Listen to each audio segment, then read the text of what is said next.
12명의 증인 중에 10명이 참석한 청문회. 그런데 시작부터 주요 증인들의 증인 선서 거부 사태가 이어졌습니다. 그러자 법사위원들의 언성이 높아지기 시작했는데요. 분노에 차서 이렇게 얼굴까지 빨개졌습니다. 당신들이 공직자 맞아요? 국민들에게 사실을 구해야 될 공직자 맞냐고요? 국가의 녹봉을 받으면서 지금 그게 고위직까지 올라와서 뭐 하는 겁니까 지금? 증언을 거부한 것도 아니고 증인 선서 이 자체를 거부를 하는 거면 이제부터 나 거짓말할 거야 이런 선전포고 아니냐. 또 죄가 있으니 선서를 거부하는 거다. 이런 성토가 네티즌들 사이에서 쏟아졌는데요. 위원장의 생각도 크게 다르지 않았나 봅니다. 증언을 거부하면 거부할수록 국민들은 거부하는 자가 범인이라던데 그런 심증을 더 붙일 수 있다는 것을 여러분들 생각해서 제가 말씀을 드리는 바입니다. 이번 키워드, 증인 선서 거부입니다. 네, 함께할 네 분 소개해드리겠습니다. 이동학 전 민주당 최고위원, 이승환 국민의힘 중랑을 당협위원장, 배수진 조국혁신당 대변인, 김성열 개혁신당 수석대변인 나와주셨습니다. 안녕하세요. 안녕하세요. 네, 먼저 이동학 위원님. 네. 증인 선서 거부 예상하셨어요? 아니요, 저는 저런 데 나와서 태도와 자세가 매우 중요하기 때문에 당연히 증인 선서 같은 건 거부를 할 이유가 없다라고 생각하거든요. 예. 그리고 어쨌든 본인이 하기 싫은 말이 있으면은 증언을 할 때 난 이건 말하기 싫다. 혹은 기억나지 않는다.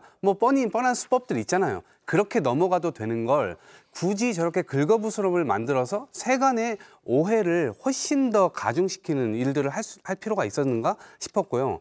또 하나는 자기가 선서를 했음에도 불구하고 선서를 왜 했지? 이런 생각이 들게 만드는 증인들도 꽤 많았거든요. 예. 법무부 장관 같은 경우는 오히려 처음에 칭찬을 받았어요. 선서까지 하고. 그리고 증언에 충실히 하겠다라고 했지만 나중에 가서는 유야무야 무슨 말을 한 거지? 이런 식의. 그리고 특히나 이시원 비서관이나 임기훈 비서관 같은 경우는 오히려 증언 선서까지 다 했지만 결국 마이크 앞에 서서는 무슨 말을 했냐면 나는 이 부분에 대해서는 수사가 진행되고 있기 때문에 발언하지 못한다라는 말을 앵무새처럼만 반복을 했거든요. 전 국민의 심기가 훨씬 더 어두워졌을 것이라고 생각합니다. 네, 배수진 위원님, 네. 변호사시잖아요. 네. 법률적으로 좀 여쭤볼게요. 이게 수사 중인 사안 혹은 앞으로의 수사에 영향을 미칠 수 있는 사안에 대해서는 거부할 수 있나요? 네, 국회 증언감정법과 형사소송법을 보면은 공소 제기를 당하거나 유죄 판결 받을 사실이 드러날 염려가 있는 경우에는 본인에 대해서 증언이 거부가 가능하긴 합니다. 예. 그런데 방금 이동학 위원께서도 지적하셨듯이 국회에 나와서 하는 선서는 위증의 벌을 받겠다 안 받겠다 이런 것보다도 이 자리, 국민이 불러내서 내가 이 자리에 섰다. 그리고 국민들이 하는 질문에 성실하게 대답을 하겠다. 혹은 대답 곤란한 것은 피해갈 수는 있겠죠. 그렇지만 그 청문회에 임하는 태도를 보여준다는 점에서 매우 중요한 절차라고 보이고요. 이것마저 거부했다는 것은 굉장히 불량한 태도라고 보이고 네. 이종섭 전 국방부 장관, 임성근 전 해병대 1사단장, 신범철 전 국방부 차관 이 세 사람이 거부하지 않았습니까? 이 세 사람에게 법률적 조언을 어떤 분이 해주셨는지 모르겠지만 정무적 판단은 완전 꽝이었다. 이렇게 평가하고 싶습니다. 네. 자, 그런데 이승환 의원님, 법적으로 보면 자기 방어권을 위해서 이렇게 선서를 거부할 수도 있겠다라는 생각을 할 수도 있을 것 같아요. 지금 민주당 의원님들 증인 선서 거부한 것에 대해서 마치 무슨 청문회가 끝장난 것처럼 무슨 위증을 할 것처럼 저렇게 얘기하시는데요. 제가 하나만 읽어드릴게요. 국회 증언감정법은 증인이 형사소추나 공소제기를 당할 우려가 있을 경우 증인과 선서 거부할 수 있도록 하는 만큼 변호인의 조언에 따라 선서 및 일체의 증언을 거부한다. 지금까지 나왔던 얘기 그대로 반복이죠. 2019년도 피우진 보훈처장이 국정감사 나와서 했던 얘기입니다. 이때 왜 나왔었죠?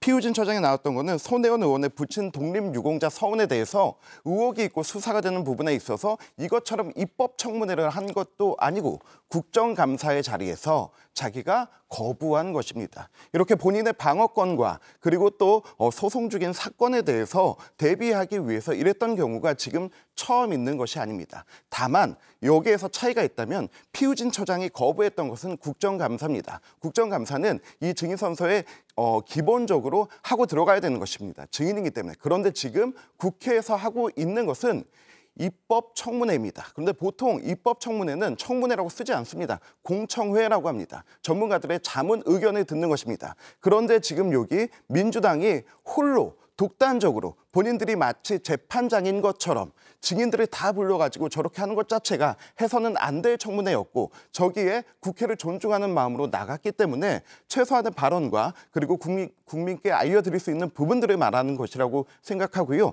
이 부분이 선서 안 한 부분에 대해서 마치 무슨 큰일 난 것이냐 하는 것은 민주당도 본인들의 과거 모습을 기억하지 못한 것의 한 단면이라고 생각합니다. 예. 자, 이게 보면은 선서를 하고 안 하고의 차이가 있으니까 지금 이걸 따져보는 거잖아요. 어떤 차이가 있습니까? 예, 국회 증언감정법에 따르면 선서한 증인에 대한 위증죄를 규정하고 있습니다. 그러니까 선서한 증인이 위증을 했을 경우에 고발을 해서 이제 죄값을 치르게 하는 그런 규정이 있는데요. 그러면 선서 안 네. 하면 거짓말하거나 위증을 해도 처벌할 수 없다는 얘기죠. 그렇게 해석도 가능합니다. 그렇지만 그것보다 중요한 거는 아까 말씀드렸듯이 청문회에 임하는 그런 태도이고요. 국회와 국민의 대표에 대해서 얼마나 성실하게 이 민의의 장에 얼마나 그 진실한 마음을 가지고 임하느냐 이 차이가 크고요. 실제로 지금 그 선서를 거부한 두 분이 뻔뻔한 장면을 많이 연출을 했습니다. 작심하고 노골적으로 거짓말을 했다라고 보이는데요. 우선 임성근 사단장 같은 경우는 두 가지 점에서 이제 첫 번째는 본인이 수중 작업을, 그러니까 부하들이 수중 작업을 한 거를 19일 19시경에 알았다라고 했습니다. 예. 그렇지만 19일 아침 9시경에 최상병이 이제 실종이 됐고 그런 사건이 발생을 했거든요. 근데 그리고 그 전에 7시경에 그 전날에 수중 수색했던 그 사진을 보고 공보가 잘 되었다라고 칭찬까지 본인이 보내놓고서 본인이 수중 수색을 부하들이 했던 거를 저녁 7시경에 알았다라고 뻔뻔하게 거짓말을 합니다. 그리고 또 하나 본인이 지도를 했다, 지시를 한 게 아니라 지도를 했다라고 뻔뻔하게 거짓말을 하거든요. 노하우와 전술적인 경험을 지도해주고 교육을 했다라는 이야기를 태연하게 합니다. 네. 선설하지 않았던 않았고 그런 부담에서 자유로웠기 때문에 그런 말들을 했었을 것이라고 생각을 하고요. 네. 이종섭 전 장관 같은 경우는 그 김계환 사령관과 박정훈 대령이 보고를 합니다. 수사 결과에 대해서 보고를 하는데 31일 일요일에 그것을 수사 결과를 보고를 받았다라고 이야기하지 않고 언론 보고 자료를 보고받았다라고 이야기를 합니다. 예. 완전히 사실을 왜곡해서 대답을 한 것이죠. 네. 자, 증인 고발까지 오늘 언급했는데 정청래 법사위원장 얘기를 잠깐 들어보겠습니다. 선서를 받는 이유는 국회가 입법청문회를 실시함에 있어 증인으로부터 양심에 따라 숨김과 보탬이 없이 사실 그대로 증언하겠다는 서약을 받기 위한 것입니다. 만약 증인이 정당한 이유 없이 선서나 증언을 거부하거나 증언을 함에 있어 국회의 권위를 훼손하거나 위증을 하는 경우에는 국회법에서 증언 감정 등에 관한 법률 제15조에 따라서 고발될 수 있음을 알려드립니다. 네. 자, 선서 거부는 전례도 있고 지난 정부 때 인사들도 있고요. 네. 그리고 자기 방어 차원도 있다라는 의견이 아까 나왔거든요. 어떻게 네네. 보셨어요? 우리가 그 거부는 할 수 있습니다. 거부는 할 수 있는데요. 우리가 보면은 자신에게 불리한 진술에 대한 거부권을 사실 사용하려고 하는 거예요. 근데 그러면은 지금 이 선서의 내용이 뭐냐? 진실만을 말하겠다는 겁니다. 진실만을 말하겠다는 선서를 지금 안 하겠다는 거거든요. 네. 결국에는 진실을 말하면 내가 불리해질 수 있다라는 말을 반증해 주는 거예요. 그러면은 결국에는 거짓말을 하겠다라고 지금 국민들 앞에 선언을 하는 겁니다. 지금 선서 안 하신 분들 있잖아요. 진술 단 하나도 믿을 수가 없습니다. 저 사람들 얼마든지 거짓말을 할 수 있는 상황이에요, 지금. 그럼 그 사람들의 진술 자체는 아예 거짓이라고 생각을 하고 이 청문회를 바라봐도 된다. 저는 그렇게 생각을 하고요. 예. 그다음에 오늘 이종섭 장관 측이 선서 거부에 대해서 사전에 뭐라고 알려왔냐면 적극적으로 성실하게 증언을 하기 위해 우리는 선서를 거부한다. 라고 알려왔어요. 네. 이게 도대체 무슨 궤변입니까, 이게. 아니, 선서를 하면 성실하게 대답을 못합니까? 진실만 말하면 되는데요. 저는 이 사람들 이거 진짜 문제 있다고 보고 국회 모욕죄라도 처벌을 해야 된다고 봅니다. 예. 자, 박정훈 전 해병대 수사단장에 대한 질의도 쏟아졌는데 윤석열 대통령을 언급한 듯한 발언도 있었습니다. 들어보겠습니다. 대한민국은 법치국가라고 제가 앞에서 말씀드렸습니다. 절차대로, 법대로, 규정대로 진행되면 될 일입니다. 한 사람의 경로로 인해서 이 모든 것이 꼬이고 모든 것이 엉망진창이 되고 지금 현재 수많은 사람이 범죄자가 되었습니다. 그 과정에 저렇게 많은 통화와 공모가 있었다는 것이 너무나 참담하고 이 대한민국에 어찌 이런 일이 있을 수가 있는지 도대체 납득이 되지 않습니다. 네, 이동학 위원님. 네. 한 사람의 경로로 엉망진창이 됐다라는 표현까지 등장을 했네요. 네. 저는 지금도 사실 이 상황 자체를 납득하기가 너무 어려워요. 많은 국민들이 그렇게 느끼실 텐데 왜 그러냐면 지금 해병대 1사단장 같은 경우나 해병대 사령관 같은 경우는 내가 다 책임지겠다. 내 부하들은 잘못이 없다. 성실하게 했었다. 그리고 내가 다 책임질 테니 오히려 다 용서해달라. 그리고 유가족에 대해서 제대로 처우해주고 이렇게 했었으면 사실 끝날 일이었을 수도 있습니다. 그리고 네. 당연히 그 뒤에 뒤따라서 법적으로 처벌받을 일들은 차분하게 진행이 되면 돼요. 그런데 일단 상관들이 일단 자기들이 빠져나가기 위한 여러 가지 술수를 쓰게 되고 또 대통령까지 어떻게 보면 이 송수신 기록이 다 나오지 않았습니까?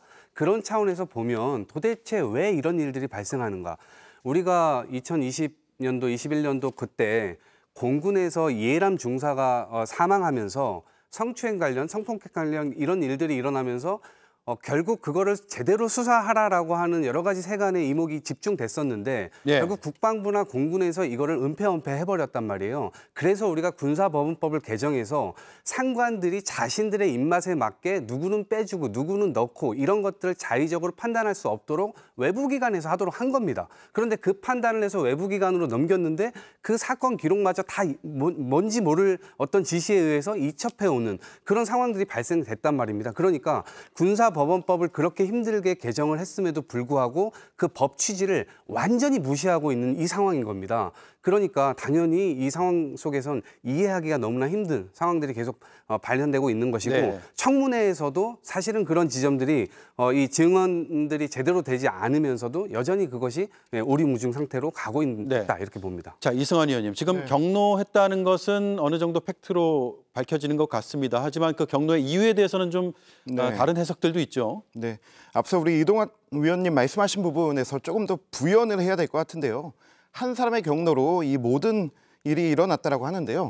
이 앞에 두 가지가 더 있습니다. 한 사람의 실수가 있었고 한 사람의 명령 불복종이 있었습니다. 실수는 분명히 이종섭 장관이 했습니다. 제대로 검토하지 않았고 그리고 이것을 이첩하라고 지시했다가 다시 보류시킨 거죠. 그런데 여기에서 박정훈 대령은 이 부분을 다시 그냥 이첩을 시킨 거고 그리고 본인이 KBS의 방송까지 나가서 이 부분을 이야기를 한 거죠. 원래 공무원이나 군인은 방송 출연에 있어서 상관에 보고하고 그리고 허락을 받고 나가야 되는데 그것조차 무시한 겁니다. 그런데 앞서 얘기하신 이해람 중사 사건으로 군사법원법 개정된 거 맞습니다. 개정됐을 때 이때 2022년 5월에 하고 그리고 8월 31일에 이 법이 처리가 됐습니다. 굉장히 빨리 된 거죠. 이 법에 따르면요.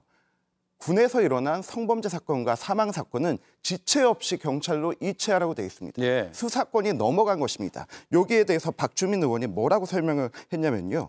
군에서 만지작하지 말고 정황만 발견하면 지체 없이 이첩해야 되고 사망 사건은 군에 관할 권한이 전혀 없다라고 얘기한 것입니다. 그런데 이 부분에 대해서 박정훈 대령은 수사를 한 것이죠. 수사를 하고 8명을 기소한 것입니다. 그렇기 때문에 군이 월권을 했다고 볼 수 있었기 때문에 국방부 장관이 다시 한번 검토하고 보류를 시킨 것이죠. 저는 이 부분이 설명이 되지 않는다고 하는 게 수사 권한이 없는 사람이 수사를 한 것입니다. 이게 문제라고 생각하고요. 그리고 경로라는 단어가 지금 굉장히 많이 사용되고 있는데요. 어느 서류와 어느 증인에서도 경로라는 단어가 나온 게 없습니다. 작년 8월에 한 방송사에서 무슨 문건을 입수했다. 그리고 대통령이 질책했다라고 표현합니다. 그리고 다음 날 군인권센터에서 임태훈 소장이 기자회견을 자초해서 대통령이 경로에 질책했다라고 합니다. 경로자가 이때부터 붙기 시작합니다. 뭐에 대해서 경로했는지 그때도 나오지 않았습니다.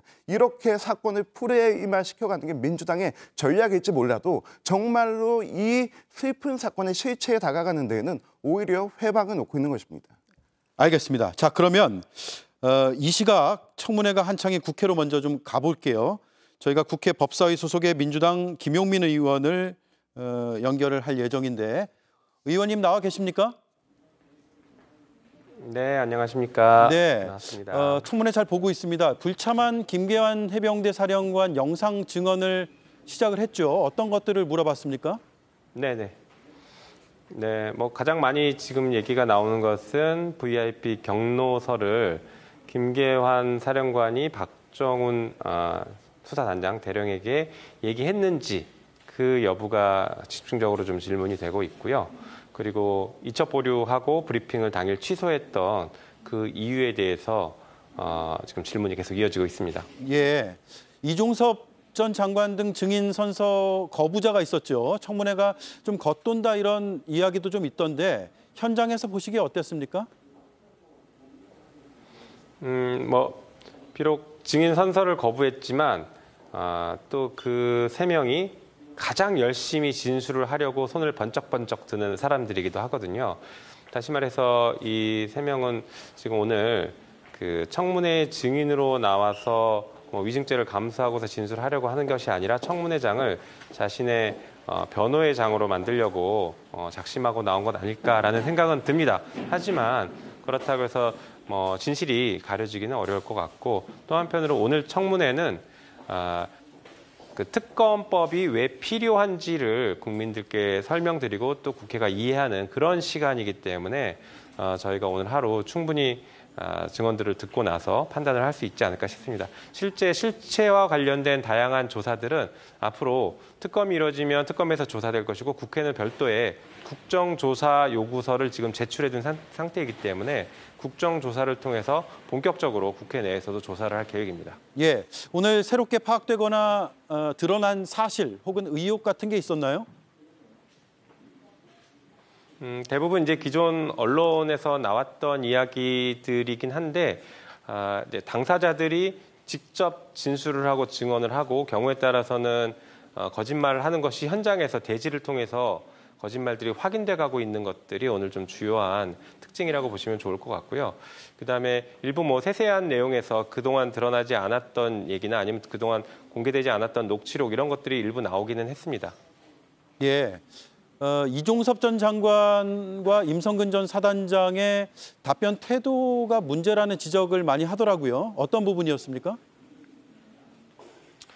네, 좀 전에 말씀드리긴 했지만 이 두 명은 선서를 거부한 사람들입니다. 그 선서를 거부하면 사실은 선서를 거부한 이유가 본인의 재판 혹은 형사 수사와 관련해서 불리한 진술을 할 우려가 있기 때문에 선서를 거부한다라는 것인데 선서 거부한 명분이. 그런데 실제로는 의원들의 질문을 중간에 끊고 자신의 말을 계속 이어가려고 하는 방식으로 이제 진술 혹은 증언은 아니라고 저는 보고 있지만 아무튼 진술을 이어가고 있어서 국회 내에서 법사위를 운영하면서 질문과 답변하는 그런 기존의 방식 관행들도 넘어설 정도로 의원들의 질문을 비집고 들어오고 있는 그런 매우 불성실한 태도 그리고 무례한 태도들을 지금 보이고 있습니다. 그래서 이 부분에 대해서 위원장을 포함해서 저희 위원들이 계속 끊임없이 잘못된 점을 지적하고 질타하고 있습니다. 네, 위법사항 여부는 더 따져봐야겠지만 어쨌든 지금 사건 관계자들이잖아요. 그래서 국민 앞에서 처음으로 이렇게 청문회를 열기 때문에 진심 어린 책임을 통감하는 모습을 좀 보여주지 않을까 싶었는데 현장에서 어떻게 보셨나요? 저희가 이제 가장 아쉬워하는 부분들이 바로 그 부분입니다. 입으로는 최혜병의 사망에 대해서 매우 깊이 애도한다라고 하고 유가족들을 위로한다 혹은 죄송하다라고는 하지만 실제 하는 행동과 진술들은 어떻게든 자신들의 책임을 면피하려고만 하고 있어서 실제 그 사과 혹은 애도하는 그 표현과는 전혀 다른 태도를 보이고 있어서 그 부분이 저희가 이제 국민들도 분노하시겠지만 저희 위원들도 매우 분노하고 있는 지점입니다. 그래서 끊임없이 그 부분을 저희가 지적하고 있고 그런 표리부동한 자세들 이런 것들에 대해서 질타하면서 제대로 사과하고 인정할 거 인정하고 가라라고 계속 얘기하고 있습니다. 네, 이 청문회 끝나면 특검 법안을 바로 처리를 하게 되는 겁니까? 어떻게 되어 있죠? 글쎄요, 그 부분은 뭐 법사위원들과 더 논의를 해야 될 것 같고 위원장과 간사가 논의를 해서 절차를 좀 결정할 문제이긴 한데 적어도 특검법을 신속하게 처리하겠다라는 방침은 가지고 있기 때문에요. 뭐 빠르면 오늘 처리될 수도 있고 늦어도 다음 주 중으로는 처리될 수 있지 않을까 이렇게 생각하고 있습니다. 네, 오늘 청문회가 늦은 시간까지 계속 되겠죠?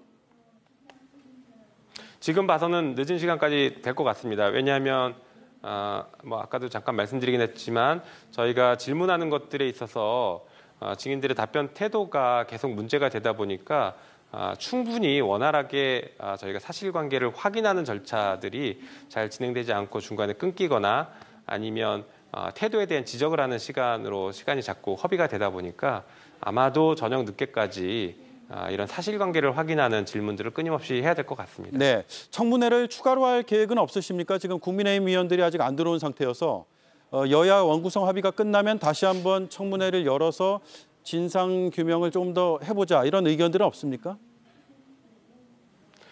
아까도 말씀드렸듯이 입법 청문회라는 것이 진상 규명을 위한 개념보다는 입법을 위해서 법이 필요한지를 확인하는 절차에 가깝다고 보셔야 될 것 같습니다. 그래서 진상 규명을 위해서는 국정조사를 할 계획이기 때문에 국정조사를 통해서 진행하면 되고요. 예. 그리고 국민의힘 의원들도 국정조사에 위원으로 참여해서 같이 진상조사를 할 수 있습니다. 그래서 입법청문회를 추가로 더 할 필요는 일단은 없어 보이고 오늘 결과에 따라서 법안을 신속하게 처리하는 일만 남았다 이렇게 저는 생각하고 있습니다. 네, 알겠습니다. 질의를 마치고 막 나와주셨는데 감사드리고요. 남은 청문회도 잘 지켜보겠습니다. 감사합니다. 네, 고맙습니다. 네, 지금까지 법사위 소속의 김용민 더불어민주당 의원이었습니다. 자, 얘기를 계속 이어가겠습니다. 수사외압 의혹과 관련해서 이시원 전 공직기강 비서관이 오늘 같은 답변을 계속해서 결국 퇴장당했거든요. 그 영상을 먼저 좀 보겠습니다. 그리고 이시원 공직기강 비서관 그 행정관을 시켜서 국가수사본부에 연락했습니까? 반복적으로 말씀드리게 됩니다만 지금 수사 중인 사안과 관련해서 예, 우리가 나온 모든 자료에는 수사상 말씀드릴 수 없습니다. 말을 하지 마시라고. 그건 법의 테두리 안에 있지 않다고. 지금 위원장 말을 무시하는 겁니까? 그렇지 않습니다. 그 종래의 다양한 절차에서 앞으로 진술 증언 거부권이나 증언 거부권이 폭넓게 인정되어 온 것으로 알고 있습니다. 자, 두 증인 앞으로 의원님들의 질의에 동의하지 않습니다. 수사상 말할 수 없습니다. 라고 앞으로 계속 말씀하실 예정입니까 아닙니까? 위원장님의 당부도 계속 반복적으로 말씀드리게 됩니다. 예, 아니요, 마다 수사 중인 하십시오. 사항에 대해서 예, 제가 아니요, 답변드리기가 마다 어렵습니다. 하지 못하시면 자리 가시고요. 임기훈. 잠깐만요. 이시원 증인 네. 10분간 퇴장하세요. 퇴장하십시오. 네, 배 의원님. 네. 수사 중이라 답변을 못한다라는 답변이 나올 걸로는 충분히 예상이 가능하지 않았나요? 그렇습니다. 예상이 됐던 답변이고요. 그리고 이 외압 부분에 대해서는 지금 공수처가 수사를 하고 있는 것도 사실입니다. 그렇지만 지금 공수처가 굉장히 어렵사리 수사를 끌고 오고 있는 그런 상황인데 이렇게 어렵게 진행되고 있는 수사마저도 진실을 숨기는데 악용하는 악랄한 모습을 보여준 것 같아서 좀 유감입니다. 그러니까 대통령 외압을 가리기에 급급한 그런 모습뿐이었는데요. 이시원 그 전 공직기강 비서관은 이첩 서류를 경북경찰로부터 회수해온 날, 그러니까 8월 2일에 총 18차례에 걸쳐서 그 임기훈 국방비서관, 신범철 차관, 그다음에 유재은 법무관리관과 연이어서 통화를 하거나 문자를 합니다. 예. 심지어 임기훈 국방비서관이나 신범철 차관과 통화한 직후에는 윤석열 대통령이 직접 임비서관과 신차관과 통화까지 하거든요. 거기에 마치 이제 같이 있었던 것 같은 느낌이 들 정도인데요. 이런 상황에서 대통령의 외압을 가리기에 굉장히 급급한 모습이었다. 이시원 그 전 비서관은 우리가 모두 알다시피 유성 씨를 간첩으로 만들기 위해서 국정원 문건까지 조작했던 분 아닙니까? 진실을 숨기고 조작하는데 특기가 있는 분이다. 그리고 그 특기를 오늘도 발휘했다. 이렇게 봅니다. 네. 자, 이승환 의원님.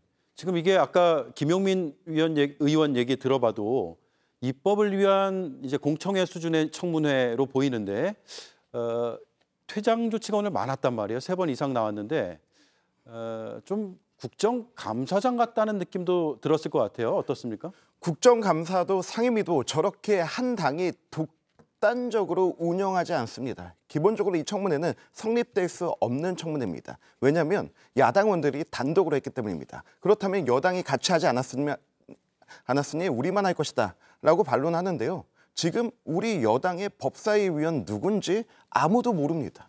본인들이 법사위로 강제 배정받은 것을 인정하지 않고 있습니다. 네. 그런데도 불구하고 증인들이 국회를 존중해서 나온 부분이죠. 그런데 제가 이 청문회를 지켜보면서 굉장히 생소했던 게 무엇이냐면 위원장의 개입이 너무 많습니다. 위원장이 거의 모든 사안에 대해서 정청래 위원장이 개입하고 있고 그리고 여기에서 증인들의 태도와 그 어떤 발언이나 이런 부분에 대해서 계속 인격 모독적 지적만 하고 있고요. 그리고 밖에 나가서 10분간 반성하고 오세요라고 하는 거는 초등학교 선생님이 초등학교 아이를 혼내는 것도 아니고 굉장히 인격 모독적인 행태입니다. 네. 저는 이런 부분에 대해서 제가 말 상황이 끝나면 반복이 말씀하시죠. 되면- 말 끝나면 네, 말씀하시죠. 알겠습니다. 예, 그렇기 때문에 저는 이 부분에 대해서는 국민의 민주당이 얼마나 독단적으로 운영하고 있는지 보여주고 있는 하나의 반증이 될 거라고 생각하고요. 그 왜 이렇게 태도와 행태의 지적이 계속되느냐는 딱 하나입니다. 맹탕입니다. 새로 나오는 게 없습니다. 민주당이 밝혀낼 수 있는 것이 없습니다. 민주당이 이렇게 할 바에는 지금 오히려 공수처 가서 한 번이라도 더 수사받고 조사받고 하는 게 더 낫습니다. 그리고 또 문제 하나, 여기 우리 최상병 어머님 얘기하신 것처럼 우리 아들을 죽음에 이르게 한 그 과정에 대해서 물어야 되는데 가면 갈수록 음모론에 치중하고 있습니다. 저는 이 청문회가 맹탕으로 가고 있다는 증거가 바로 이런 행태에서 나오고 있다고 확언할 수 있습니다. 자, 잠시만요. 김성열 위원께 한번 발언 기회를 드리고 네. 오늘 발언 기회 가지고 국회도 굉장히 좀 뜨거웠죠. 먼저 좀 드리고 나서 드릴게요. 이렇게 퇴장 조치를 하는 경우가 잦습니까? 많지 않죠. 많지 않은데요. 일단 저렇게 증인 선서를 거부하는 것 자체가 많지가 않습니다. 거부 자체가 많지 않다. 예, 이건 굉장히 오만한 이야기죠. 왜냐하면 국회에서의 청문회는요, 국민들을 대상으로 하는 겁니다. 국민들이 이 자리에서 저 사람들 묵비권 보려고 와 있습니까, 지금? 저 사람들이 와서 무언가 해명이라도 해주길 바라는 마음에 이 청문회를 하는 건데 그 앞에서 묵비권하고 선서 안 하고 이게 무슨 청문회니까 저 사람들 정말 오만하다고 저는 판단이 되고요. 네. 그리고 사실 좀 전에 이제 국힘이 들어오지 않았기 때문에 청문회가 성립이 안 된다. 이건 뭐 더 잘 아실 테지만 국회법상에 전혀 문제가 없고요. 이거 국힘이 들어오셔야 되는데 오히려 직무를 유기하고 계시는 거예요. 얼른 들어오셔가지고 본인들 생각이랑 좀 다른 질문이 있으면 좀 막아주시든가 그런 걸 하셔야지. 아니 들어오지도 않고 나서 맹탕 청문회다. 이 청문회 전혀 내용도 없다. 이렇게 하시는 건 저는 전혀 아니라고 봅니다. 네. 자, 우리가 좀 들어야 될 그 청문회 장면들이 많아서 일단 듣고 나서 제가 발언 기회를 드리겠습니다. 임기훈 전 국가안보실 국방비서관과 김기한 사령관의 통화에 대한 질의도 나왔는데 한번 들어보시죠. 임기훈 증인은 국회 운영위에서 김기한 사령관과 통화한 사실 없다고 하셨죠? 예, 그렇습니다. 근데 왜 거짓말하셨어요? 김기한 사령관과 통화하셨죠? 그건 날짜를 착각했습니다. 이거 위증하신 거죠. 그건 뭐가 날짜 이렇게 중요한 사유고 본인이 지금 처벌받기 전인데 직전인데 지금 그걸 날짜를 착각할 수 있습니까? 7월 31일 날 2번 통화하셨죠? 8월 1일 날 또 통화하셨고. 통화했습니다. 통화하셨죠? 그러니까. 네. 근데 왜 통화 날짜와 기억이 안 난다고 하세요? 자, 이게 위증 논란으로 좀 번졌는데 위증이냐 아니냐는 좀 따져봐야겠죠. 먼저 이제 반론을 하시죠. 그러니까 이제 전 지금 너무 적반하장이라는 단어가 떠올라지는데 지금 저렇게 대통령께서 면밀하게 수사를 해라라고 해가지고 수사를 한 거예요. 근데 그 사람이 지금 항명죄로 돼 있단 말이에요. 또다시 이거 적반하장 상황인 거예요. 왜 그랬냐면 이거를 고치자, 누구 빼라라고 하는 그 지시를 박정훈 수사단장은 이행할 수가 없었던 거예요. 왜냐하면 그걸 이행하는 순간 군사법원법 개정의 취지를 완전히 무시함과 동시에 과거에 우리가 사이버 댓글 사건 수사에서도 당시에도 외압 사건이었잖아요. 근데 그걸 했더니 그때 당시에 장관하고 조사본부장이 구속됐습니다. 그런 사례가 이미 있어요. 예. 그리고 수사 기록을 손대면 줄줄이 이 팀들이 다 구속이 되는 겁니다. 그러니까 직권남용으로 완전히 잡혀갈 수 있겠구나. 그러니까 손을 댈 수가 없었던 겁니다. 근데 그거를 손을 대라고 윗선에서부터 계속해서 내려오니까 이 지점이 그 지시를 이행하지 않으니까 오히려 항명죄로 이렇게 돼버린 거예요. 근데 항명죄에서 구속하는 그 과정에서 기소하는 과정에서 군검찰이 그 기소문에다가 뭘 어떻게 써놨냐면 박대령 집무실과 휴대전화 압수수색했거든요. 근데 그 휴대전화를 압수수색하는 그 과정에서 휴대전화에서 문자나 통화 기록을 다 지웠다라고 허위를 여기 기소문에 씁니다. 그러니까 지금 이 상황이 이 수사단장 입장에서는 너무나 기가 막힐 노릇인 거예요. 네. 그러니까 정확하게 저희가 진실을 추구했던 그 사람이 지금 항명죄로 기소돼 있고 대통령까지 개입되어 있는 이 상황 속에서 계속해서 적반하장식으로 야당이 잘못하고 있다. 국민들이 이거에 대해서 도대체 왜 궁금해하냐 이런 식의 태도를 계속해서 보인다는 것은 도대체 여당이 지금 집권 여당이 도대체 무슨 생각을 가지고 이 자리에 있는 것인가 당연히 네. 궁금할 수밖에 없죠. 반박하시겠어요? 네. 민주당이 만든 법안에 따라서 수사 권한이 없는 군수사단이 이것을 왜 수사를 합니까? 있는 사건이 발생한 그대로 경찰에 이첩하면 되는 겁니다. 근데 이첩하지 않고 수사를 했고 거기에 기소 의견을 8명을 냈습니다. 여기에서 문제가 됐다면은 그 수사 보고서를 장관한테 올렸는데 장관이 검토하고 제대로 검토하지 않고 이거를 발표하라고 했다는 겁니다. 이종섭 장관 이 부분 책임져야 됩니다. 네. 그렇지만 장관이 이것을 다시 잡기 위해서 이거 다시 보류해라고 했는데 이것을 이첩을 시켰고 이첩했기 때문에 회수할 수밖에 없었던 거죠. 여기에 문제는 하나입니다. 민주당이 그렇게 만든 박주민 의원이 본인이 직접 발의한 군사법 개정안 거기에 법에 공백이 있습니다. 그렇다면 그 법을 왜 그렇게 급하게 밀어붙였는지 그때 당시의 상황도 있었겠죠. 하지만 본인의 잘못도 인정해야 되는 것입니다. 이 법을 지키지 않았기 때문에 생겨난 문제가 더 큰 것이죠. 네.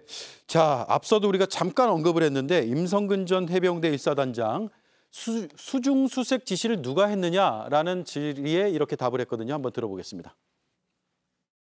왜 지시에 어떤 직원들에게 작전 지시를 내렸습니까? 저는 작전 지도를 했지 작전 지시를 한 게 아닙니다. 김성열 위원님, 네. 사단장이 작전 지도한 것이다. 지시 아니다. 네. 이해되세요? 이거 뭐 술은 마셨는데 음주운전 안 했다는 이야기하고 똑같은 거죠. 진짜 말도 안 되는 이야기고요. 군대가 어떤 곳이냐면요. 사단장이 저 나무 보기 싫다 그러면 멀쩡한 나무도 뽑아서 옮기는 곳입니다. 일반 병들은 사단장 몇 번 보지도 못해요. 근데 그런 절대 권력을 가진 사람이 뭔가 얘기를 했어요. 그럼 그거를 지도로 하든 지시를 하든 밑에 있는 사람이 받아들이는 건 절대 명령입니다. 예. 근데 그렇게 해놓고는 지금 자기가 자기는 지시한 적이 없고 그냥 지도였다? 이거 정말 치졸하고 궁색한 변명이고요. 해병대에 먹칠하는 일이라고 봅니다. 네. 어쨌든 취지는 자기가 지시하지는 않았다. 이 얘기인 것 같은데 오후에 질의에는 이걸 좀 뒤집는 듯한 증언이 나왔거든요. 한번 들어보시죠. 굉장히 위험한 상황이었죠? 예, 위험한 상황이었습니다. 장갑차도 들어갔다 나왔죠? 너무 위험해서? 맞습니다. 수중 수색을 지시한 사람이 누굽니까? 수중 수색을 지시한 사람은 수중 수색으로 오해하게끔 만든 사람은 7여단장 또는 그 위에 상급 지휘관으로 생각을 합니다. 그 상급 지휘관은 임성근 사단장으로 추정할 수 있죠? 예, 사단장, 여단장으로 추정할 수 있습니다. 네. 자, 이용민 대대장은 최해병의 직속 상관이죠. 완전 다른 정면 배치되는 진술로 볼 수 있습니까? 그 정면 배치된다기보다 지금 일단 이용민 포 7대대장은 사건 초기부터 내가 질 책임은 다 지겠다. 그리고 진실을 꼭 밝혀졌으면 좋겠다라는 말씀을 계속 하셨고요. 네. 그리고 동료와 부하와 함께하는 것이 해병대라는 생각을 계속 가지고 계신 분입니다. 그리고 처음에 이제 작전에 투입될 때 이 포 7대대가 투입이 된 게 원래는 대민 지원이었습니다. 그래서 뭐 삽이나 곡괭이를 가지고 이제 할 수 있는 그런 일들을 생각하고 갔는데 그게 어느 순간 수색 작업으로 바뀐 겁니다. 그렇죠. 그런데 그날이 굉장히 비가 많이 오고 해서 이 포 7대대장이 도대체 여기가 수변인지 도로인지 강물인지 구별이 안 된다라고 하면서 그 위험한 상황을 사진을 찍어서 카톡으로 전송까지 합니다. 네. 그럼에도 불구하고 그런 위험까지 인지를 했는데 왜 수중수색이 이루어졌을까요? 이거는 위에서 어떤 압력이 있지 않았다면 이 대대장이 이렇게 할 수는 없는 일입니다. 그리고 네. 아까 말씀하셨듯이 군대 조직의 그런 특수성상 그런 사단장이나 그 윗선의 어떤 암시라고 하기보다 더 큰 지시라고 보이긴 하는데요. 그런 지시가 있지 않으면 이런 무리한 수중수색이 이루어지지 않았을 거라고 생각이 듭니다. 자, 첫 이슈를 마무리하기 전에 이승환 의원께 이거 여쭤보고 넘어갈게요. 국민의힘 위원들이 오늘 있었다면 오늘 청문회는 어떤 면에서 좀 달랐을까요? 우리는 들어갈 의원들이 없습니다. 왜 법사위원들 들어오지 않냐라고 하는데 우리는 법사위원이 없습니다. 네, 그리고 있었다면요? 있었다면요? 청문회장을 합의해서 청문회를 열기로 했다면요? 있었다면 들어갔겠죠. 있었다면 들어갔겠고요. 있었다면은 법사위원장은 여당이 맡고 있었겠죠. 네. 그리고 저 청문회를 한다 하더라도 순서가 있습니다. 우리가 추경호 원내대표가 경찰청장을 만나서 7월까지 이 사건을 마무리 져주라라고 어머니의 편지를 들고 와서 부탁을 했습니다. 공수처도 빠른 수사를 촉구하고 있습니다. 그럼에도 불구하고 의혹이 있다면 저희가 특검을 위한 특검법을 만들고 특검법을 만들기 위한 입법청문회를 했을 것이고 국조를 했을 것입니다. 그런데 지금 민주당이 이화영 재판 결과 나온 이후로 뭐에 저렇게 급한 것인지 급하게 밀어붙였기 때문에 본인들도 질의할 게 없고 물어볼 게 없고 밝혀낼 게 없는 맹탕 청문회가 되고 있는 것입니다. 네, 알겠습니다. 첫 번째 이슈는 이렇게 정리를 하죠.